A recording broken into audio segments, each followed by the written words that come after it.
So you guys know that Jordan Peterson is a climate change denier. He's a total shill for the fossil fuel industry, as we have documented quite a bit here, by the way.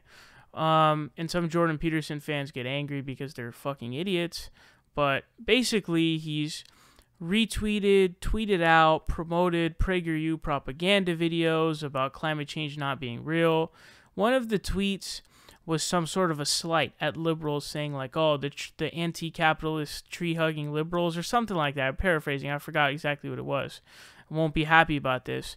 And it was literally a link to a PragerU video. What? That's your source? And then, if you don't remember, there's the clip of him at this Q&A where someone asked him about climate change.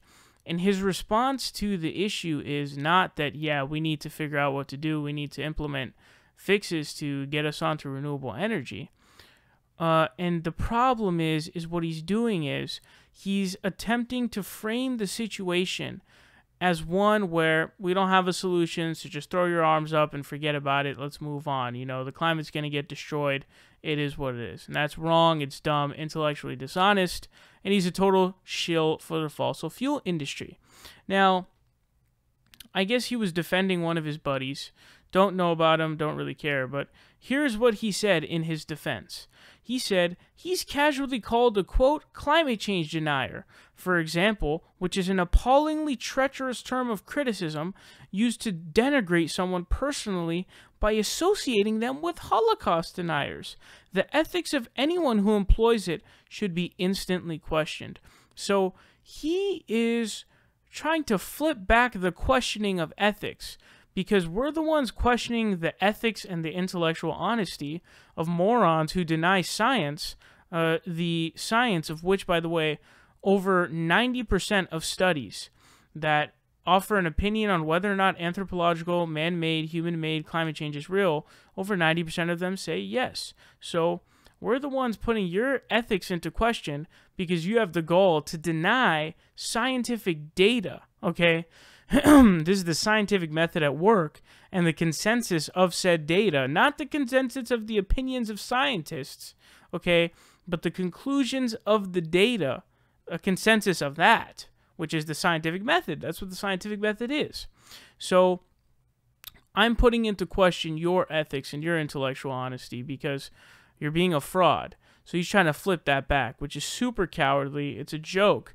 And dude, are you serious? You're really going to try and associate? You're really going to try and associate climate change denialism? You're just going to smear people by saying, oh, if you call me a climate change denier, your ethics are in question because you're trying to compare me to a Holocaust denier. Totally random. It's a total emotional appeal. Massive emotional appeal, by the way. It's a joke. This is the guy who's supposedly the transcendental philosopher of our time, the guy who's the leader of the incels, which I'm not trying to, denigrate incels or anything like that, but the guy who, is up to his rise because he tells people to read books. Or sorry, not read books. Well, I'm sure he says that too, but to clean their room. That's the classic one that I prefer to refer to at all times, not any of the other ones. But anyways, this guy is a total joke, shill for the fossil fuel industry, and I don't take him seriously. He's a fraud. His entire political being is essentially based on, or not political being, let's just say being, okay? His entire being was supposedly based on the idea of dodging mob rule and saying, mob rule is bad, mob rule bad.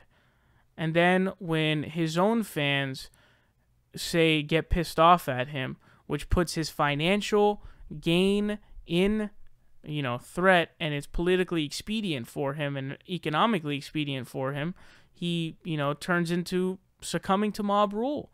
So, total joke, total fraud, and just a joke altogether, man.